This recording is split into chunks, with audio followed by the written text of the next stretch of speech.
Hey, it's Alze Calhoun with Coveted Consultant. Let's talk about how to sell digital marketing services. So you sell digital marketing services. There are a variety of services that may fit under that umbrella, but you know there's a market for helping people do better online. But your sales process to attract those people may be a bit haphazard. It may be a bit unpredictable. You may not have a process at all. This video will give you a streamlined baseline for how to think about selling your services more effectively. Let's start at the really important beginning. So what is the most effective sales strategy for digital marketing services? Like, how should you be thinking? I think there are two important points here. The first is to remember that the person that buys your digital marketing services is a person. Like, there's an actual human being looking to make this buying decision. That person can reflect a variety of ages or genders, social status, interests. But at the end of the day, it is a person trying to make a buying decision. And any information you offer is designed to help this person make that buying decision as quickly and as safely as possible. The second major point is to remember that your best client is doing digital marketing already. So there's some level of web presence that exists, and they're trying to optimize that web presence. So to think about that for a second, your best client might be in the content business, like the Wall Street Journal, making thousands and storing thousands of articles on their site every day. Your client could be like Nike in the e-commerce business, selling thousands of SKUs every single day. Your best client might be in the software business, offering kinds of apps and downloads and software tools. Maybe your client has a membership site, and so the majority of their offering, the majority of their interaction with clients is behind a paywall. Your best client may operate in one of these models or some hybrid of these models. But the point is that for your best client, they already have an existing web presence, and they want you to help them better optimize, get even more value from that presence. So what do these clients need? What might they be looking to buy? So let's see that in a bit of category, shall we? Let's put it in three categories here. Let's start with beginner. So the beginning client is who already has an existing client base, but their web presence may not be integrated into how commerce is typically done. So they may give you some language such as, we want to put our name out there, right? They may use that phrase. We want to put ourselves out there, because they're trying to use their web presence to push beyond their normal community, their normal physical location, their established organic opportunities. So for them, a web presence means expanded reach. They know, the beginning client knows, that they don't have all the infrastructure they need, and they're willing to make the initial investment. It becomes your job to quantify what that core investment needs to be and what to expect from that initial investment of time, energy, and money. The next category is the intermediate category. The intermediate person has most likely made the initial investment, but it was an imperfect investment. So they have a system, it kind of more or less works. They have some things that are set up, but they're probably broken and need to be fixed. So this is probably some version of a break fix that needs to happen in their world. Someone needs to look at the website, look at the setup, and fix what's breaking so it happens more repeatedly, so it happens more efficiently, so that they can begin to depend on it more. The intermediate person, more or less, is looking for a break fix solution. The third category is the advanced. Now, the advanced client is looking for speed. They already have the initial setup. It works, and they know it works. But now they want it to happen faster. And they have metrics in place to measure that speed. So they start using terms like ROI, return on investment, or terms like ROAS, return on ad spend. They're comfortable spending money, and they know that they may have to make a significant investment, but there's a way that they measure the investment when it comes back. And so you've got to be willing to look at their situation, see what has the most opportunity for return on it, make the improvement, and measure the return. Now, here's a really important point that I have to call out here. It's a classic mistake that we make when we sell digital marketing related services. It's important to sell to the sold not to the stubborn. So what you want to be able to do is sell to people who are already doing digital marketing already. The mistake that we make is we, as experts, we see the opportunity if a company would just do this, if a client would just do that. And so we begin to evangelize things to clients. The trouble is that the person you sell to hasn't already understood for themselves that an opportunity or an efficiency is present. So if you're selling to stubborn people, that means you have to convince them that a certain web property, web strategy, web element is a good idea. And if you have to convince them, that's heavy lifting on your part. And if you have to convince them, then they don't pay the premium for it. You want people who are already sold that digital marketing is a good idea, that making digital marketing investments are profitable investments. And if they invest with you, you can help them see a compounded return on their effort. You want to sell to people who are already sold. Be careful of becoming an evangelist and selling to people who are currently stubborn.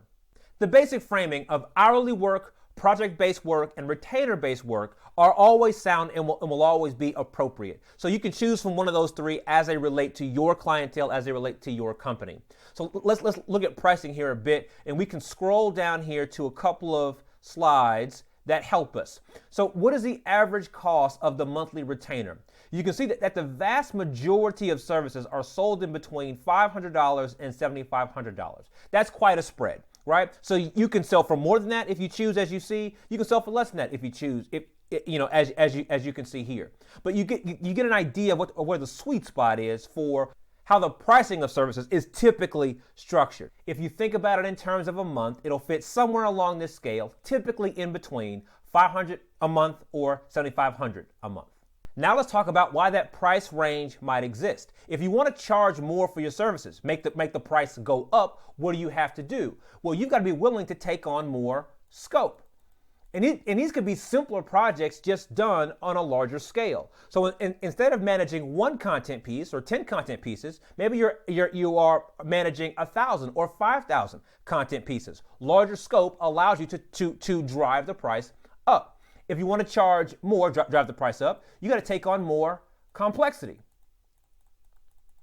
Maybe you're managing fewer pieces of content, but the topic is rocket science. Well, that's more complex, and that allows you to turn the price of your services up. Another element that allows you to charge more for your prices is the opportunity. So that could be a matter of revenue, or it can be a matter of cost. So if there's an opportunity in the marketplace that your client is aware of, and your digital marketing execution can help them acquire that opportunity, well, that's worth revenue to them, right? That's worth more to them. If they know that if they don't do something in the marketplace, it'll cost them money if they don't, if there's some sort of marketplace punishment if they don't, they're aware of that cost. And you saving them from that cost, again, allows you to turn the price up. So if you want to charge more for your services, be at the high end of the band, these are the kinds of things you need to deal with. Now, what kind of things drive the price down? So if the price is cheaper, why might that be the case? Well, if your client has existing infrastructure, if they already have a team, if they already have software, if they already have assets, the more of that they have, the easier the project is to execute. So there's just no need for a premium to be paid if they've already paid the premium in the form of existing infrastructure. Another thing that can drive the price down is if your client has existing organization. And right now I'm talking about people. So if they specifically have people in place to do the work already, if they have workflows in place to do the work already, then they don't need your team, they don't need your organizational workflows. Those things help keep the price down and a bit more manageable. So as you think about working with clients and finding a price point that makes sense, all of these options need to be considered. Because at the end of the day, you're trying to solve the problem facing your client.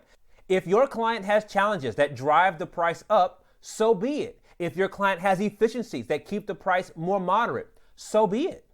What's most important is that your pricing reflect the scenario your client is experiencing.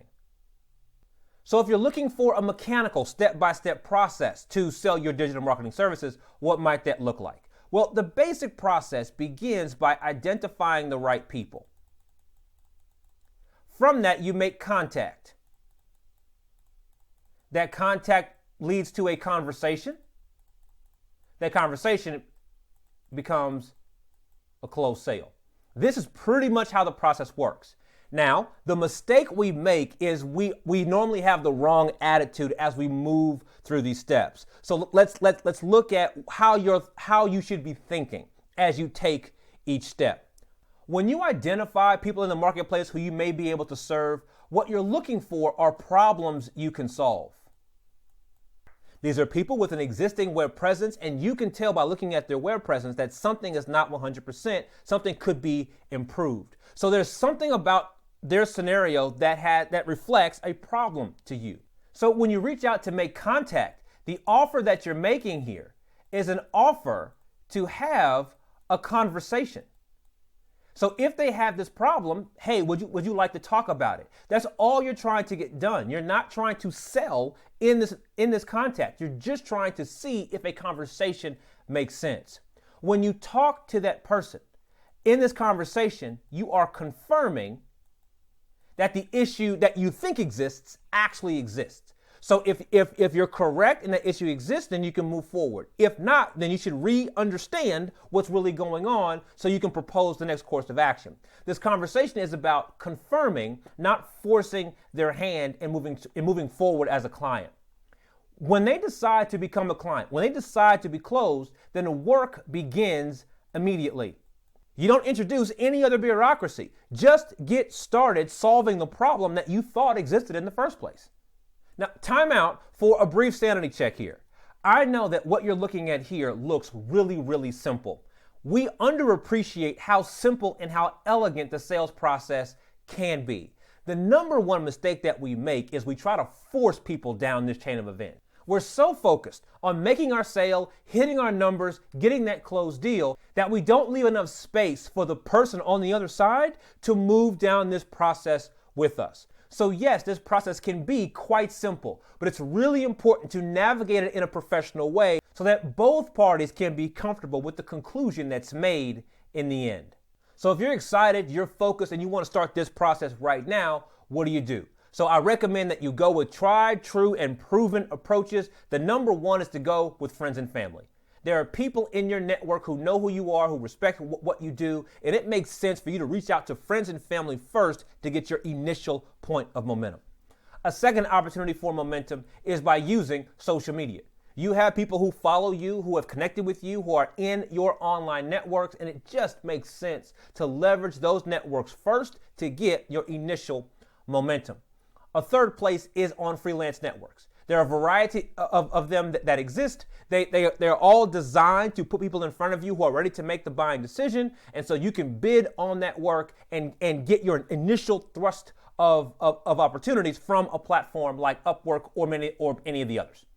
Are there nuances? Yes. Are there complexities? There certainly can be. But what's important in whatever process you choose to go forward with is the essential insight that you're using your process to help this person make a buying decision. The easier you make the decision for this person, the faster they can say yes and work can begin.